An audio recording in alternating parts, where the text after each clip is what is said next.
pero pagábamos a los proveedores a los 87 días. O a los 67. O a los 74. Nosotros nos endeudábamos para que no se endeudara la gente.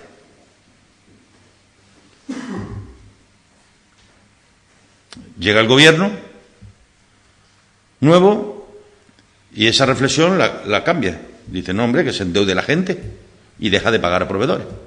La prueba de ello es que han hecho público que el año que viene pagarán a los proveedores de este año. Claro, alguien puede decir, bueno, pues entonces por lo menos habrán conseguido disminuir el endeudamiento. No, que va. Han dejado de pagar a la gente y han crecido el endeudamiento de manera tremendamente significativa. De tal manera que ellos mismos reconocen, juntando o unido al plan de pago a proveedores, que en el año 2014 habrá una deuda de 3.000 millones de euros. Los que venían, porque esta era una región de paro y de deuda.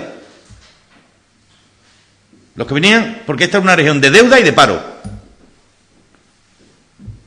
Han metido 60.000 parados más y va a crecer el endeudamiento un 50% más. Luego, se ha aumentado la deuda. La diferencia con respecto al peso que tenía la deuda en el presupuesto de hace 3 años es significativa, de 189 a 439, y además ahora es que tenemos que dedicar a pagar la deuda que han generado ellos, porque había una deuda y ahora tiene la misma que había más la nueva.